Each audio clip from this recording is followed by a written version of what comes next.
He came standing with nothing. I thought he brought us things. They are coming. I thought things were coming. No. How do you thought things were coming? Yeah. I was so young. And then my dad came. And then he came with bling blings. I saw this man. This man. He must have left a truck behind. Well, he came with an ostrich egg that didn't have anything inside. Maybe in future you'll forgive him for what he did, and what do you think it will take for you to forgive him? I think that's a tricky question. That's kind of tricky question. Because if I would sit my mom down and ask her the same question, ask her what will it, because the most impact went to my mother, then to us, you get. So if I would sit her and ask her, what will it take you to forgive my dad? And then I ask her again, have you forgiven him for whatever he did to you? Maybe I'd get an answer to your answer. Yeah. Well, if my mom tells me, yeah, I'm okay with it, I don't have any grudges, maybe I'd feel a bit relieved. But right now, if she's still bitter about it, that makes me mad. But on my side still, one day I would like maybe to build that father-daughter relationship, because we still need his blessings. Yeah, he's still our father. Yeah, Very true. And today I don't want to talk to you as a psychologist. I don't want to talk to you as a counselor. I want to talk to you as a sister, because I feel okay, I want to imagine the pain that you still hold towards what he did, and the fact that you cannot call him today unless he calls you, ama mpatane na yeye kwa barabara, being the last born, and I feel like you're the favorite because every time I call he's like, Gracie ako wapi? Yeah. Anasoma. Na one thing I can remember, me, I've never gotten even a 10 bob from my father. I've never gotten even a shilling from my father. Hata ile yenye tulikuwa tunarudi shule and mtu anapewa pocket money, I never received not even a single cent. But I remember there is a time he gave you some pocket money. Can you remember how much it was? Maybe you can tell. When I was going back to school, high school, used to, my mother used to give me pocket money, and then my dad would work and wait for me at the gate. So that's right. Wait for me at the gate, and then does like this, and then gives me 150 shillings. Other times 200 shillings. Yeah. Actually, I've just known that mlikuwa mnafatana kwa gate mnapeana pesa. Me, I've never known that. But the amount of money that I know he gave you, na nikajua, ni 10 shillings. Can you remember? Yes. Yeah. Yes. There's that time. Can you remember? Yani, alitafuta pesa kwa all the pockets. Akanitolea 10 shillings. I'm going back to school. I'm in high school. He gave me 10 shillings. Oh, maybe alikuwa amelipa school fees. No. No. So imagine. So me, I feel like as much as we were raised by mom alone, she struggled, and we saw her pain, and as a firstborn, sidhani ungekuwa na machungu yenye nilikuwa nayo.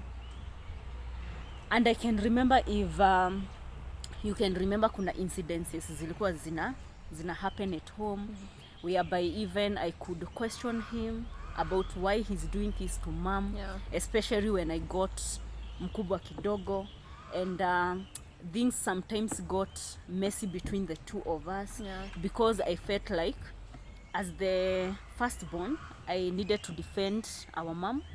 We don't have a brother who could have defended our mother. So nilikuwa naona I'm like the son in this family who is supposed to defend their mother and all that. But when I grew up and I chose forgiveness and letting go what happened and forgiving him, one thing I would tell you, we are different. As much as we are born from the same parents, we are very different. Today hujawachilia hiyo makasiriko, and yet we ulikuta mashida along the way ukisariwa si ndo tulikuwa tumekula hizo mashida. But I came to learn that things happened that way with a reason, well known to the Most High, who is God. Probably if he was there for us, we wouldn't be here today. And maybe where God has brought us today, we wouldn't be here today. Because for sure, right now I would testify and say that God has blessed us. True or not? True. Our mom has come a long way kutufikisha hapa. It has taken a lot of transitions from things. It has taken a lot of, do I call it transitions from one stage to the other mpaka tukafika hapa. So it has not been easy. And him coming back, especially now that we are not learning, atuko shule, and a lot of responsibilities imepungua these days, and for a couple of years right now, he's been very near us.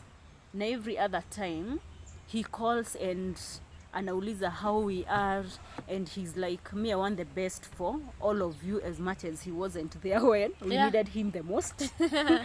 And right now he can call and inquire how my son is and all that, and inquire utaniletea mtoto lini and all that. So he's still my father, and I cannot change that fact. So it is upon me to choose forgiveness, because I'm not a saint na nimekosea mambo mingi sana, na along the way I've been forgiven, and why not forgive? But it takes a lot of work to have sat down and chose forgiveness, to have sat down and chose to let go. Sijawachilia yote because there are some things that triggers what happened.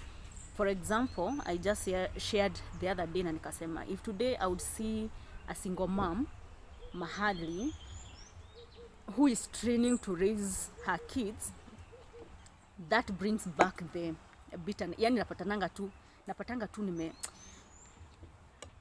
tu nime kasirika, and I'm like, I wish I can help this mom, because what I saw my mom went through, well, it was not easy.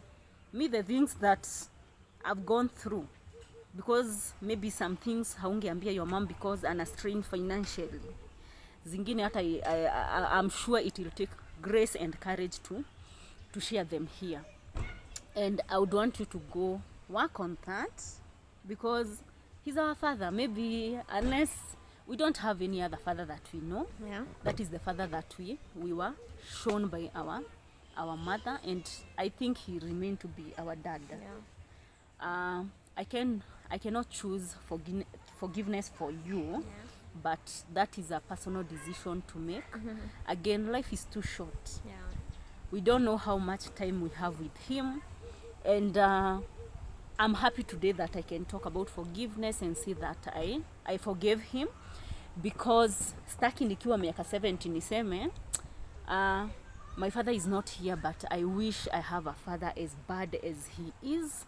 I wish he was here for my kids to see him, to know that they have a grandfather and all that. So life is too short, and today I choose forgiveness. As a matter of fact, the issue is I rarely think about him. Maybe you know, when you're stressing about something and everything, maybe you think about someone until you get to a point you say, sawa tu. But I rarely think about him, because he's still not supportive. So why I keep thinking? You understand? But no issues. Yes, he's not supportive up to now, but at least God has shifted us from that life that we had, and today I can afford to buy a glass of juice. I can afford to go to a place and ask for something. I can go to a shop and buy myself a cloth. So we are no longer where we were. Yeah, sure. And as much as he cannot say, anakanga very, very remorseful of what he did. Again, all of us made it. Yeah, sure. I completed school. Right now I'm working. Our second born is a nurse. She's working at a and right now you're in college doing nursing, and you're almost done with your studies. Yeah. So God has blessed us, and maybe God has reached us here, and he brought this thing that kept pushing me to do this, to share this. And as a firstborn, our home has been broken for a very long time. We've been so close, sisi wenyewe, our siblings and our mom. We've been so close, and we take care of each other, but we've not had that relationship between we and our dad. But mimi as a firstborn, hatuna kijana, but me would love all of us to come back together and find a place in our hearts to forgive him for what he did. Yeah, sure. Na life iendelee. Maybe this is a time where he needs a second chance. He needs love from us. Ona venye you're like I really admire your heart. uh-huh. Yeah, sure. Uh-huh. I really, really admire your heart. You're a nice heart, very. Yeah. Because I think you've been thinking about it, and you came to that conclusion. Before coming to that conclusion, I think you thought about it so much. You have a very big heart, and that is very nice. As I I also said, have a big heart, uh-huh.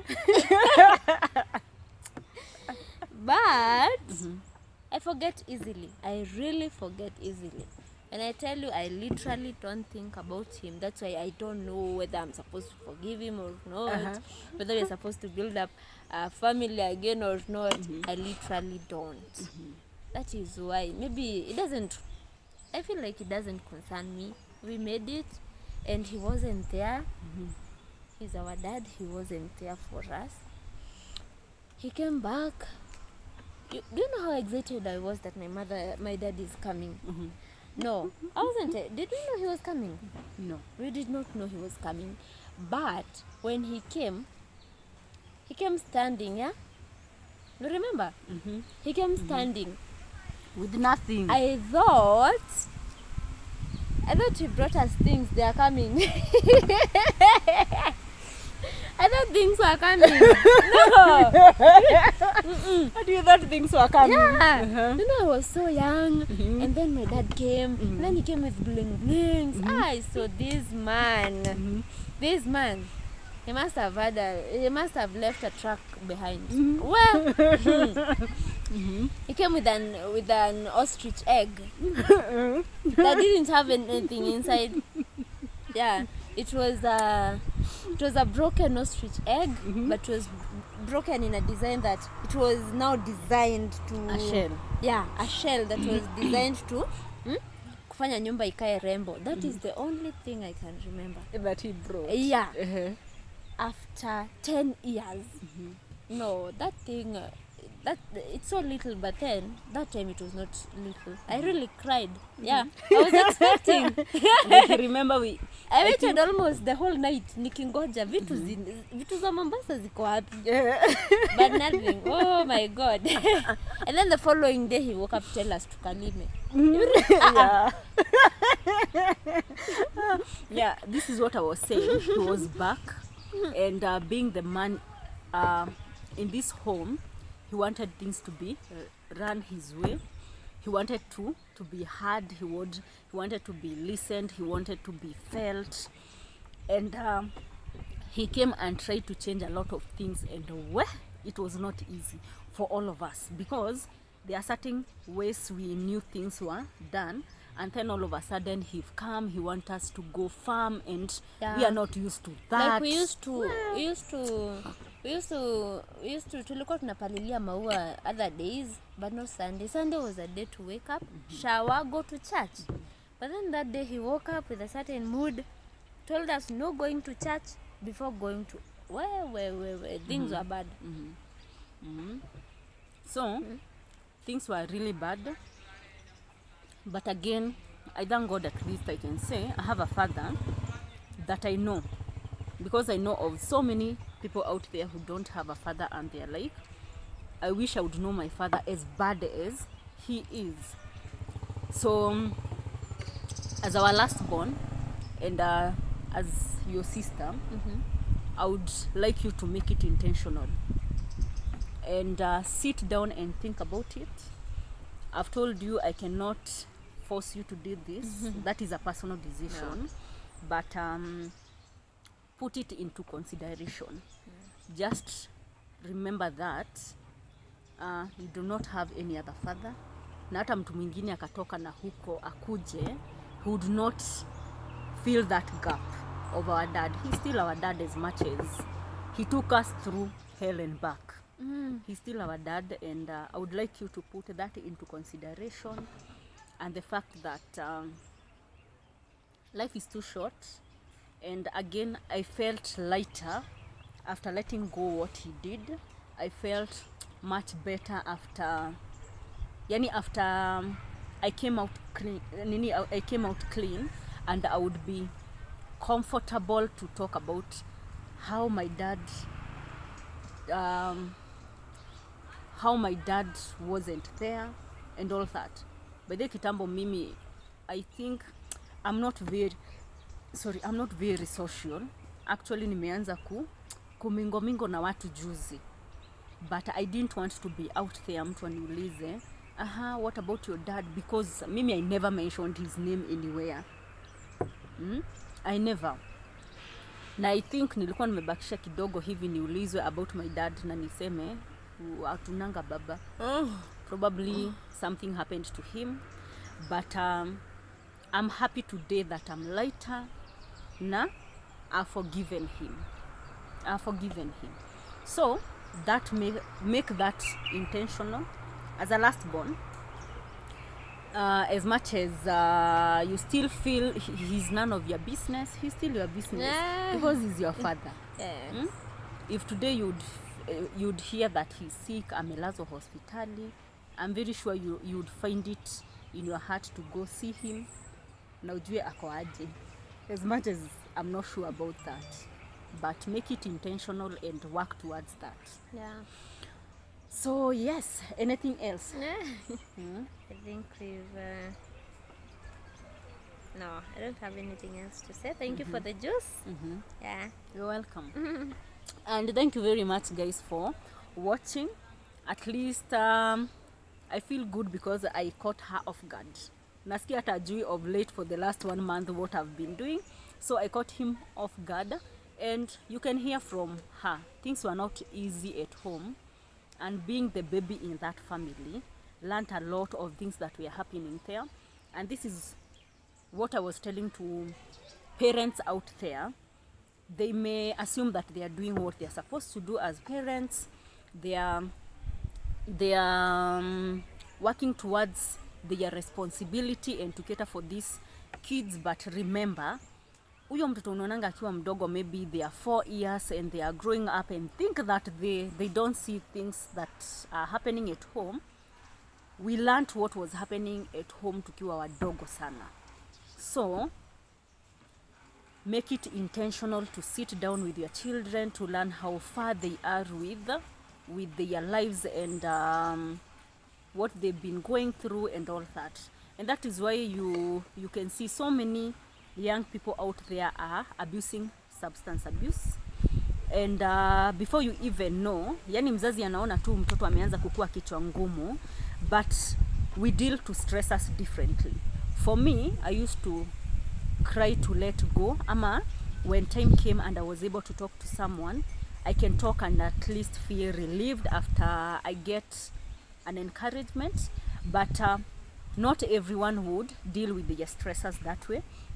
Some of us isolate. Unapata mtu ameanza kujitenga, ameanza kukunywa madawa, ameanza kukunywa pombe, ameanza kukunywa bangi. Before you even know, this person is beyond repair. And society don't understand what is happening to this individual. So what happens? Family members start judging this individual. Mtoto anafukuzwa shule, maybe kuexpeliwa, because no one took time to know what is happening to this young one. Why are they suddenly changed?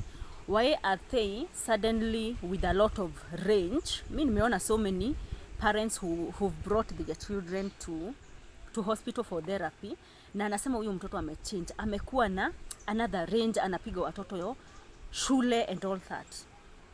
Things don't change just like that, and that change comes about with something, and it means something.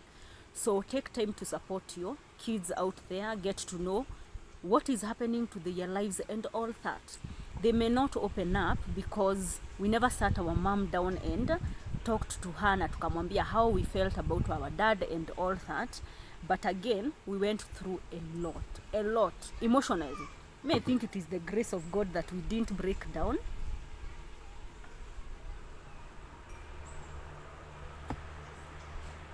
I think it is through the grace of God that we didn't break down. Ama ikafika mahali maybe nikafikiria kwenda kuolewa, ama maybe nikaanza kutumia madawa za kulevya just to block what was happening at home, because it was so much. It was too much. Ilikuwa story mingi sana, zingine hata sitakagi kukumbuka juu nikakumbuka, but I chose forgiveness and I chose to move on. So to the parents out there who are really struggling to raise their kids alone, inaweza kuwa it's a father, because I've heard of fathers who take care of their children alone, ama a mom who is struggling to raise their kids alone. Today sitting here, I would say we are a testimony. Those of you who know us back from home ushago, wow, we were an example of kwenye mashida zimetoka. Yeah. Wow, mimi I think my mom would afford nguo moja ama mbili, but most of the clothes, most of the uniform, viatu ni kupewa, tulikuwa tunapewa. But today, out of her hard work, out of the fact that she never gave us up, she never gave up on us and all that, we are here today. So remember that the clock is still ticking, and God is watching, and he's seeing your hustle. And when the time is right, he who created us will make everything beautiful. So feel encouraged, do not give up, always work hard and have good intentions. So thank you very much for watching and consuming this content. I hope that you've enjoyed, and we will do this a number of times. We'll do this again. Yeah. Sindio? Yeah. So thank you very much for watching, and what do we say? Have a nice Sunday, and bye bye.